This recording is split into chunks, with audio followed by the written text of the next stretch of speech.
Okay. Hey, Dad. Here's my next episode of the Peapod Nutrition. Let's talk about carbs.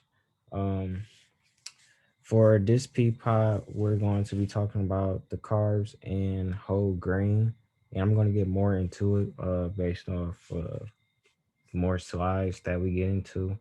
But I hope you enjoy this Peapod. This one was one of my favorite ones out of the ones we've done already because I'm more familiar with it. But I hope you enjoy. So let's start with some basics. There are three general types of carbohydrates. Starch is the way plants store energy. For example, the inside of a potatoes. Sugar is another way that plants store energy. Think the sweetness of an apple or a carrot. Sugar is also found in milk to provide energy to babies. Baby humans or baby animals like cows. When we eat carbohydrates in their whole form, we also get an abundance of nutrients like vitamins, minerals, and if the food is a plant, especially fiber. Fiber is defined as in indigestible carbohydrate, but it's just indigestible to human digestive enzymes. The good bacteria we learned about in our last pea pod can digest fiber. It is one of their favorite foods. There are two types of fiber: soluble fiber and insoluble fiber. Soluble fiber has a gel-like structure and can be dissolved in water. Think about what happens when you cook and then cool oatmeal. The sticky glue that binds the oatmeal together is the soluble fiber. Insoluble fiber is the parts of the plant that we really have to chew. Think strings of celery or the peel of an apple. Both types of fiber feed our gut bacteria and have other amazing health properties.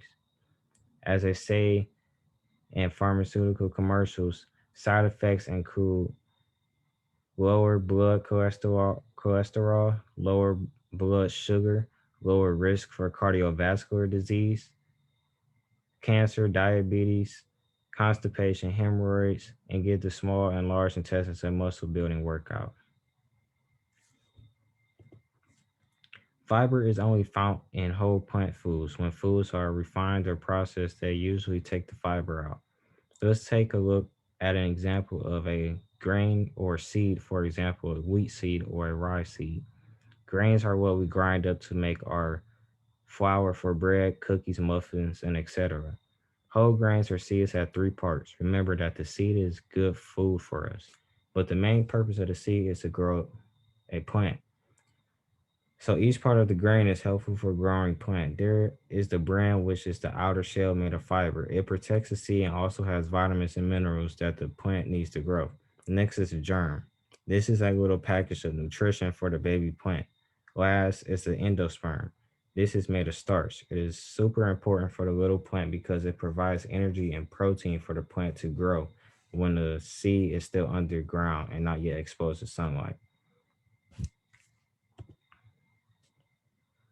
When we mill or grind a whole grain, all of these parts are included in the flour. When we refine or process grains, we take away the germ and bran and leave only the white flour endosperm. All the good stuff is left behind. Another example is processed sugar. Whole beets, just like other sweet foods like fruits, contain sugar. Sure, but that sugar is packaged with all sorts of good stuff like fiber, vitamins, and minerals. When beets or other naturally sweet foods are processed into sugar, all the good nutrition gets taken away. Sugar is then added to all sorts of products, which adds energy but dilutes the nutrition content of the food. Added sugar is higher than three-fourths of packaged food. We know that sugar drinks contain sugar, but sugar is in bread and ketchup and sandwiches and more. One small container of yogurt contains 6.5 teaspoons. This all adds up. On average, Americans eat 17 teaspoons of added sugar every day. That is 60 pounds of sugar each year. There are many different names for sugar that food manufacturers use to try to trick you. My favorite is dehydrated cane juice. That's just how you make sugar. You dehydrate the juice of a sugar cane. Whole food like a banana or pineapple have all the fiber and other nutrients our bodies need, and eating sugar in the whole form is nutritious. But when we eat sugar added to foods without the fiber, vitamins, and minerals. It can contribute to mood swings and low energy, diabetes, heart disease, cancer, and dental caries. The American Heart Association and the World Health Organization recommend limiting sugar to 6 teaspoons a day for women and 9 teaspoons a day for men. That's the equivalent of just one sweetened yogurt per day.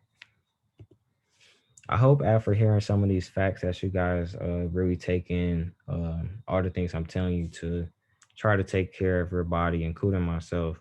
I learned a lot from these slides, and I hope you guys could carry this on and maybe help someone else that could understand and get to know these facts. This week I tried whole grain wheat thins. This is actually my first this is my first time trying it. It wasn't bad. It definitely tastes more organic. Like it didn't have like a lot of salt, a lot of sugar, a lot of anything. It just tastes a little plain, but it still had a great taste, and I think I would definitely try it again. Um, I don't have an actual recipe. Instead, I actually just bought it from, I believe I bought it from Kroger. It was very cheap. I do recommend getting this for just a quick snack if you guys are looking for a snack. But definitely, I will try and recommend to others. Um, I hope you guys really enjoyed. Thanks for watching and stay tuned for next week's episode of Peapod Nutrition here, where I'll tell you all about linguinis. Thank you.